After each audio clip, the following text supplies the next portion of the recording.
बताइए भाई, यहाँ जवाद साहब, सैयद जवाद साहब, दिक्कत क्या है? लगातार तो सरकार एक्शन में है, कह रहे हैं अनिल दुबे जी। बहुत बहुत शुक्रगुजार हूँ सभी को, मेरा जय हिंद जय संविधान। और आज आपको मैं जो है मुबारकबाद देता हूँ कि इतने अच्छे प्रश्न पूछे हैं आपने सरकार से, अनिला सिंह जी से, जो तथ्यात्मक थे, लेकिन उनका जवाब आपको नहीं मिला। वो है ना कि झूठों ने झूठों से कहा है सच बोलो, झूठों ने झूठों से कहा है सच बोलो, सरकारी ऐलान हुआ है सच बोलो, और पार्टी के अंदर झूठों की एक मंडी है, पार्टी के दरवाजे पे लिखा है सच बोलो। अभी बड़ा रोहिंग्या रोहिंग्या रोहिंग्या पे बातें हो रही हैं, आंकड़े नहीं है इनके पास।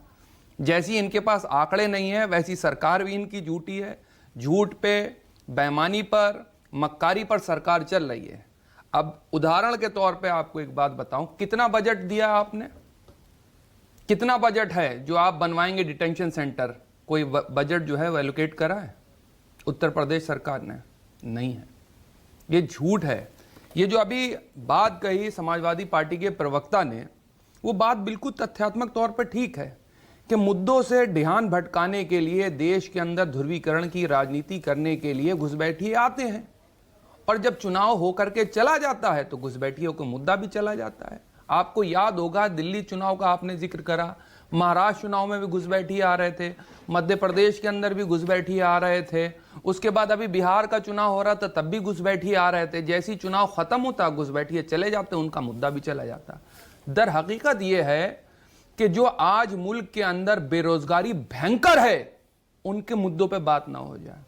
दो देश के अंदर महंगाई है, उसके ऊपर बात नहीं हो सकती, इसीलिए रोहिंग्या उठ उठ के बार बार आते हैं।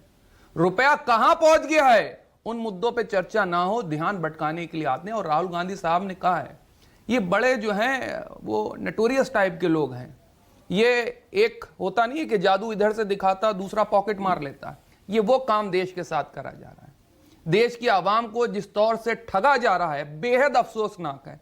लेकिन इनके दिलों पर जो है कोई तकलीफ इंसान के नाम की नहीं होती। एसआईआर की प्रक्रिया करेंगे, कितने लोग मर गए हैं उनका कोई जिक्र नहीं करना चाह रहा, और जो पॉलिसी लेकर के आते हैं उसमें आम जनमानस की, आम भारतीयों की जान जाती। याद होगा आपको, बड़ा मास्टर स्ट्रोक पहला इन्होंने मारा था 2016 के अंदर, नोटबंदी करके 50 दिन दे दीजिए, 50 दिन, मेरी कोई गलती निकल जाए, मेरा कोई गलत इरादा निकल जाए, जिस चौराहे पे कहेंगे तो एसआईआर नहीं होना चाहिए। नहीं, अरे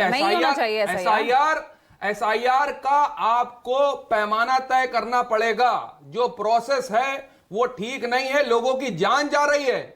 और इससे पहले भी नोटबंदी जब करी तब भी लोग लाइन में लग करके मर गए। जीएसटी लेकर के आते, छोटा व्यापारी जहर खा लेता है, मर जाते हैं। कृषि कानून बिल लेकर के आते, 650 किसानों की शहादत हो गई, इनके दिलों के अंदर से आ नहीं निकली, और ये कहते हैं कि हमने बहुत बड़ा मास्टर स्ट्रोक मार दिया। कोरोना में लोग मर गए, इनकी पॉलिसीज ऐसी थी, लेकिन इनके दिलों पे ताली और थाली बजवा करके देश के अंदर जो है इन्होंने नाम रोशन करा, मास्टर स्ट्रोक मारा। और आज एसआईआर की प्रक्रिया के अंदर बीएलओस की जान जा रही है, लेकिन इनका मास्टर स्ट्रोक खत्म नहीं करा। होगी ना, ऐसे मास्टर स्ट्रोक से देश को बचना चाहिए। आ रहे हैं तो चर्चा के लिए तैयार तो हो गई है ना सरकार? चर्चा के लिए तैयार होना पड़ेगा। बैसाखियों पे हैं, 240 पर हैं। और ये विपक्ष को मैं मुबारकबाद देता हूं, आदरणीय राहुल गांधी जी को और सारे सहयोगी इंडिया अलायंस के लोगों को, कि सरकार को मजबूर करा जा रहा है कि मुद्दों पे चर्चा हो, वरना सदन चलने कहां दिया गया? आप बताइए। शुभांकर भट्टाचार्य, ठीक है, इनको गरीब लोग हिंदुस्तान के नहीं पसंद है, इनको चंद उद्योगपति पसंद है, और उनके लिए काम करने वाली सरकार है। अभी जो कफ सिरप का मुद्दा उठाया गया है, ठीक है, उस पर चर्चा नहीं होगी, ठीक है, जो बात इन्होंने कही है।